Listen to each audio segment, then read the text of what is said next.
자, 주택법의 핵심 정리 10번째 내용은 주택법에서 이 사업주체, 등록사업자부터 먼저 보도록 하겠습니다.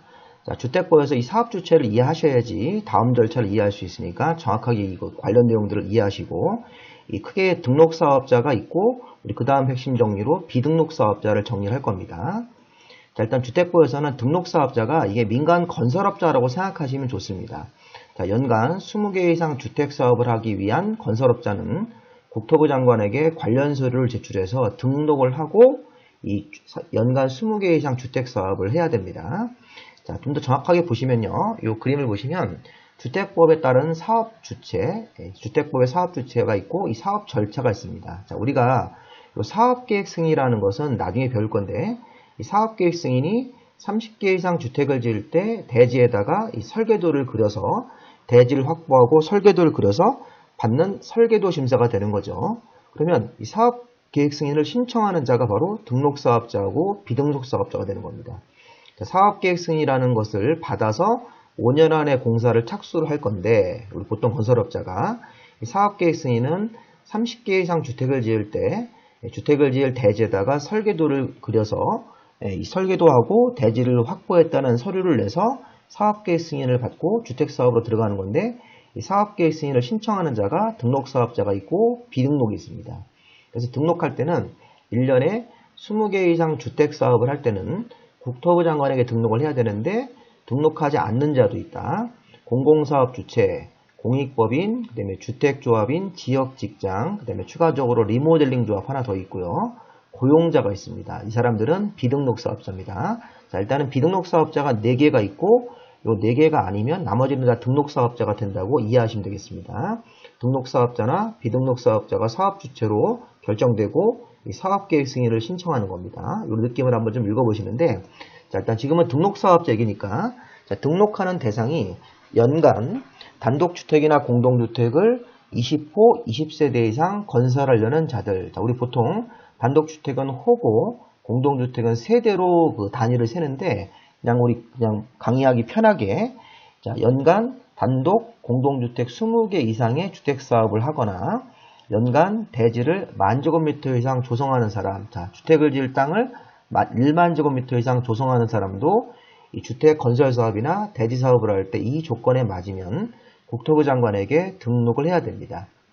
자, 주의할 점은 연간입니다. 연간 1년 단위로 계산해서 단독이나 공동주택이 20개 이상 또 1년에 10,000제곱미터 이상 대지 사업할 때는 국토부 장관에게 등록을 해야 된다. 등록관청은 국토교통부 장관.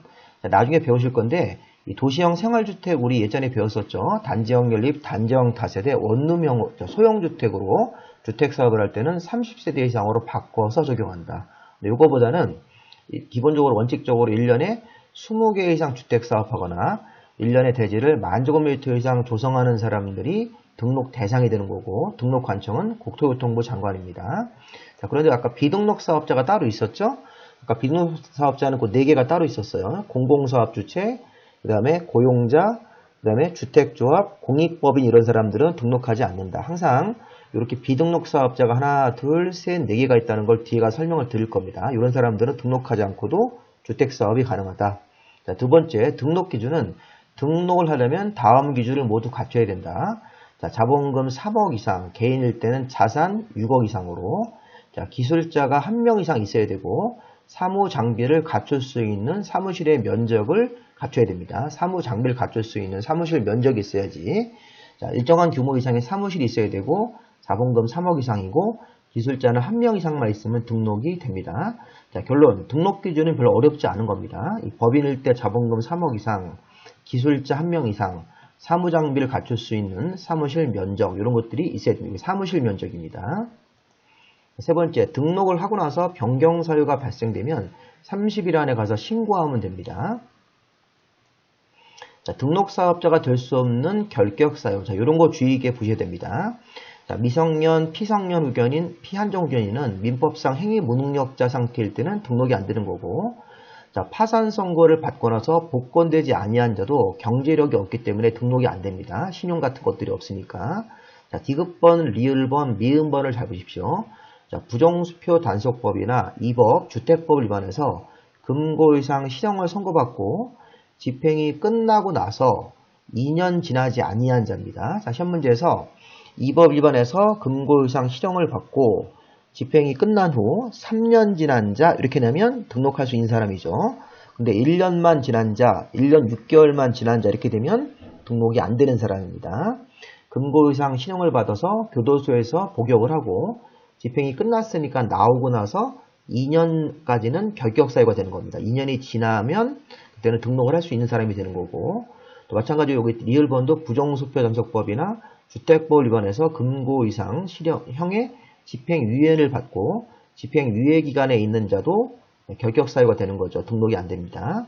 또 등록이 말소가 되고 나서 2년 지나지 아니한 자 이렇게 등록이 말소되고 나서 자, 말소가 등록 취소랑 같은 겁니다. 등록이 취소되면 1년에 20개 이상 주택사업을 못하게 됩니다. 등록 말소, 등록 취소랑 같은 말이고 등록이 말소되고 나서 2년이 지나지 아니한 사람은 다시 등록을 할 수가 없는 거죠. 여기 2년 이런 거 한번 잘 보시기 바랍니다. 자, 요 니은번 같은 경우 한번 문제를 한번 내볼게요. 파산 선고를 받고 나서 이렇게 복권되지 아니한 자 이렇게 돼 있는데 파산 선고를 받고 2년 지난 자 이렇게 문제를 낼 수 있습니다. 자, 복권이 돼야지만 등록이 되지 여기는 2년이란 기간하고 상관이 없는 겁니다. 여기 지금 이 법을 위반해서 금고유상 실형받고 집행이 끝나고 나서 2년 지난 사람은 등록이 되는데 파산 선고받고 2년 지난 자 이런 사람들은 여전히 등록할 수 없는 거니까 설명을 잘 한번 새겨보시기 바랍니다.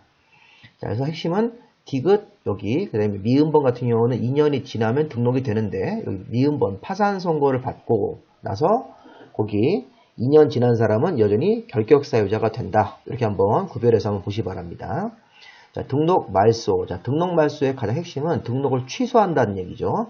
자, 등록사업자인 건설업자가 어떤 잘못을 하면 등록을 말소하거나 영업정지를 할 수 있습니다. 자, 1년 내에서 영업정지, 등록 말소를 할 수 있는데 3번하고 4번은 거짓말을 한 거기 때문에 반드시 등록을 말소하여야 합니다. 3번 보시면 등록증을 대여한 사람들 또 거짓 부정한 방법으로 등록을 한 다음에 이렇게 사업하다가 걸리면 등록을 반드시 말소하여야 한다. 필수입니다. 자, 그런데 여기 1번처럼 고의과실로 잘못 시공을 해서 공중에 위에 사람들을 다치게 하거나 재산상 손해를 입혔을 때는 3번, 4번이 아니기 때문에 자, 등록 말소할 수 있다. 1년 내에서 영업정지를 할 수 있습니다. 얼마 전에 우리 광주에서 이 아이파크가 사고를 내가지고 이 고의과실로 잘못 시공을 했죠. 그래서 이게 이제 영업정지를 그때 받았죠. 영업정지 할 수 있는 이런 사유 되기 때문에 등록을 이렇게 반드시 취소하는 등록 말소까지는 가지 않고 여기 기1번 같은 사유에 해당되기 때문에 등록 말소하거나 영업정지 할 수 있는데 그때 영업정지 처분을 받았죠. 그때 6개월인가 아마 받았을 겁니다. 그렇게 해서 우리가 1번 같은 경우는 영업정지나 등록 말소를 할 수 있는 것이고 3번하고 4번은 이 거짓말을 한 거기 때문에 반드시 말소를 하여야 한다로 정리해야 되겠습니다. 자, 기득권 보호는 등록 말소 처분을 받았더라도 먼저 이 등록 말소 처분 전에 먼저 사업계획 승인을 받아서 하던 사업은 계속할 수 있다. 다만 중대하고 명백한 하자가 있었을 때는 그러하지 않단데 원칙적으로는 기득권 보호니까 등록 말소 처분, 영업정지 처분을 받았더라도 오늘 날짜로 받았더라도 처분 전에 먼저 사업계획 승인을 받아서 사업하던 사업은 계속 수행할 수 있는 것입니다. 자, 그 다음에 이제 등록사업자는 국토부 장관한테 매년 영업실적과 영업계획을 매년 제출해야 되는 거고 월별로 주택 분양계획, 다음 달 분양계획이라든가 분양실적 같은 경우는 월별로 국토부 장관한테 서류를 제출해야 됩니다. 매년 월별로 제출하는 것. 자, 그리고 이렇게 해서 한번 읽어보신 다음에 관련 문제를 좀 풀어보겠습니다. 마지막 등록사업자의 시공 기준을 보겠습니다. 등록사업자가 처음에 됐을 때는 주택 건설 사업을 5개 층, 주택으로 쓰는 층이 5개 층 이하로 하는 것이 원칙입니다. 단 최근 3년간 300세대 이상 건설 실적이 있거나 최근 3년간 6개 층 이상의 아파트 건설 실적이 확인되면 그러하지 않기 때문에 등록업자가 바로 7층, 8층 이렇게 건설 사업을 할 수가 있는 것이죠. 다시 한번 등록사업자가 되면 건설할 수 있는 주택은 주택으로 쓰는 층수가 5개 층 이하로 하는 것이 원칙입니다. 그런데 최근 3년간 300세대 이상 건설 실적이 있거나 최근 3년간 6개 층 이상의 아파트 건설 실적이 있었을 때는 그러하지 않다는 예외를 빼서 5개층 이상 주택사업을 할 수도 있다. 여기 31회 때 기출문제입니다. 자, 문제 좀 확인해 보겠습니다. 자, 주택법상 주택건설사업에 등록을 할 수 없는 자는 한정후견 개시가 취소가 되면 이 기간과 관계없이 등록을 할 수 있습니다. 자, 파산 선고를 받고 나서 복권이 되고 2년 지나지 않냐. 이 파산 선고를 받고 나서 복권이 되면 이 사람은 경제력을 회복했고 신용을 회복했기 때문에 기간 같은 거 구별 없이 바로 등록할 수 있는 사람이 되는 거죠. 1번, 2번 다 등록할 수 있습니다. 자, 주택법상 금고 이상 형이기 때문에 자격정지도 포함됩니다. 이런 자격정지 형을 선고받고 집행이 면제되고 나서 2년이 경과됐으니까 등록할 수 있는 거죠. 이 규정이 그 주택법상 금고 이상 형을 선고받고 집행이 종료 면제되고 나서 2년이 지나지 아니하면 등록이 안 되는데 2년이 경과됐으니까 등록을 할 수 있다. 주택법 위반해서 금고 이상형의 집행유예 선고를 받고 집행유예 기간이 종료가 됐으니까 등록할 수 있는 거죠. 자, 거짓으로 자, 이게 등록을 해서 등록의 말소, 필수적 말소죠. 그래서 2년 경과되지 아니한 자는 등록 말소 후 2년 지나지 아니한 자는 등록이 안 됩니다. 그래서 5번이 정답으로 보셔야 되겠죠. 자, 주택법상 주택이나 대지 건설사업 등록에 관한 설명이라 틀린 것은 자, 법인이 건설사업 등록을 할 때는 자본금 3억 이상이죠. 법인이기 때문에 주택 분야 기술자 1명 이상 사무장비를 갖출 수 있는 사무실 면적 요건을 모두 갖춰야 되는 거죠. 자, 한국토지주택공사는 이게 공공사업주택이기 때문에 등록하지 않습니다. 자, 우리가 이제 국가나 지방자치단체, 토지주택공사나 지방공사는 비등록사업자로 분류하시면 되겠습니다. 2번 맞습니다. 고의과실로 잘못 시공을 했습니다. 그래서 공중에 위에 재산상에 피해를 끼쳤을 때는 등록을 말소할 수 있다. 또는 1년 내에서 영업정지할 수 있다니까 이거 3번 틀렸네요. 말소하여야 한다고 그러시면 안 됩니다.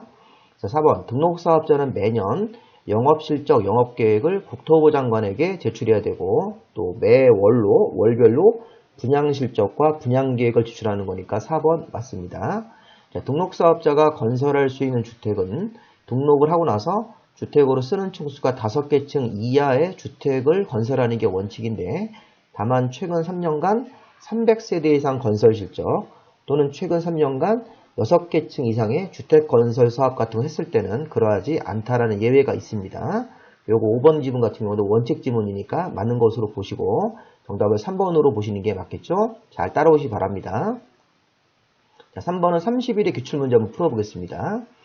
자, 이게 주택법상 주택 건설 사업자 설명으로 옳은 걸 모두 찾는 건데 자, 한국토지주택공사는 주택이나 대지 사업할 때 이런 면적에 관계없이 등록하지 않습니다. 항상 알아두십시오. 국가나 지자체, 토지주택공사나 지방공사는 공공주택이기 때문에 등록하지 않는다. 이런 규모 같은 거 안 따지고. 자, 그래서 등록해야 된다 틀렸고요. 자, 세대수를 증가하는 리모델링 조합이 구성원 주택을 건설할 때는 등록사업자와 공동으로 사업을 할 수 없다. 이렇게 되어 있는데, 자, 이건 공동으로 사업할 수 있다고 하시는 게 맞겠습니다. 그래서 요거는 이제 이 뒤에 가서 배우실 건데, 여기 비등록 사업자 중에서 리모델링 주택조합에 들어가는데 세대수가 증가되는 리모델링 조합은 등록 사업자랑 공동으로 할 수 있는 것입니다.